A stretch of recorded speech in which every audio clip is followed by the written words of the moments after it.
Salamat. Okay, take those. And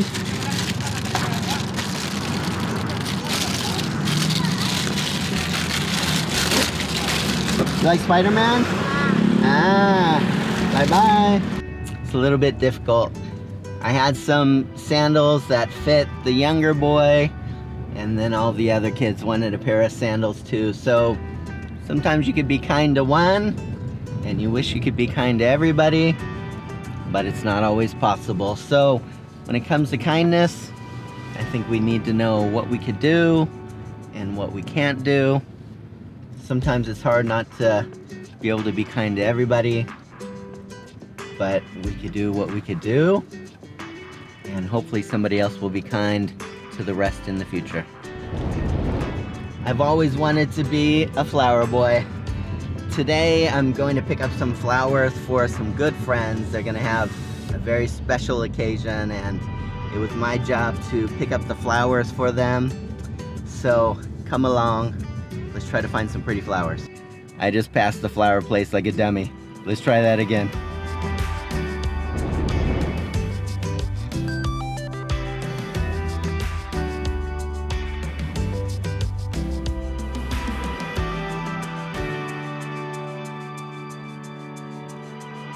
Why do people love getting roses?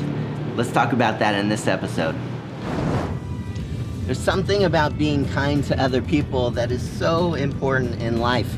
You know, I think that many people are so overwhelmed and so stressed out, you know, especially over the last year or so with the pandemic.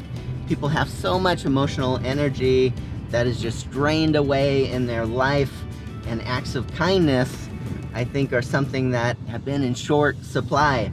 This episode, I want to look at the things that I think we need to recapture and really look at when it comes to being kind to others. This guy driving with some eggs on the back of his motorcycle is pretty entertaining here in the Philippines. You will find people carrying everything you could imagine on the back of a motorcycle. It's pretty impressive. You know, I think people are a little bit fragile like those eggs. You know, when they've had a hard day and really struggled with things in life, what's going on inside of them may not always be what's reflected on the outside. And I think when it comes to being kind, the first thing we really need to look at is empathy. We need to put ourselves in other people's shoes and understand where it is that they're coming from. So often we could be caught up in our own mind that we're not really paying attention to what's going on in other people's life. Empathy is about putting ourselves in other people's shoes and understanding where it is that they're at. So if you want to be kind, focus first and foremost on being empathetic. Have you ever seen the power that words could have on little children? Maybe you've seen a parent talking to a young kid and they're yelling at them and they're telling them that they're stupid or that something's wrong. Maybe that even brings back childhood memories for you of either a parent or a teacher or somebody that was in your life that spoke so harshly. We know that words could have amazingly destructive influence on us, but the opposite is also true. If you speak kind words, if you speak encouraging words, these types of kindnesses to people can make such a big impact in their life. So when you're thinking about what it means to be a kind person, know that not only what you do, but also what comes out of your mouth could be so powerful in people's life.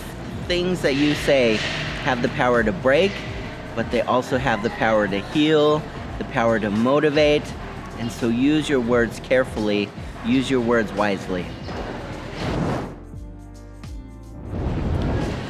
Of course, kindness isn't just about what you say. Kindness is also about what you do. You know, I think one of the most important things in life is that if you're always putting yourself in somebody else's shoes, and if you're thinking about what is it that they need in life, do they need a kind word? Do they need a meal? Do they need a cup of coffee? Do they need something that you've never thought of? But by listening to them, by being around them, you just know that it's so important in their life. Take time to be aware of the people around you, to listen to what they're saying, to watch what they're doing. And I think by doing so, you'll have the opportunity to be kind in ways that are most meaningful to them. You know, it's said that people often give gifts that they really want for themselves. And I think one of the most amazing gifts that you could give to somebody else is not what you need, not what you would want, but by listening to them, by being in their life, by being present, the gift that they need in their life. The other thing when it comes to kindness and thinking about the words you say is that your words will be remembered. Words are a kind of legacy in your life. Do you want people, when they think of you, to remember that you're a person that spoke unkind things, that you're a person that whenever you had the opportunity to criticize, you did, that you're someone that always pulled them down in life? Or do you want to be remembered for the person that always encouraged people, motivated them, told them the best that there was about them? It's all up to you. Use your words carefully. Be remembered for the kind of person that was kind, that brought out the best in people, that always had something meaningful and helpful and kind to say. So I want to challenge you. I want you to do one thing in the next day, not in the next week, not in the next 2 days, in the next day. One kind thing to somebody else. It doesn't have to be a big deal. It might be something you say, it might be something you do, it might be something that somebody's aware of, it might be something that you do in private. Just one kind thing. And listen, I'm not going to tell anybody, but whatever it is, put it in the comment below. It'll encourage me and it'll encourage other people as well. Thank you for taking the time to subscribe. I would love that comment from you. And if you haven't already liked and hit the bell notification, I would appreciate you doing that as well. It would be an act of kindness to me. As always, take care, and I'll see you in the next episode.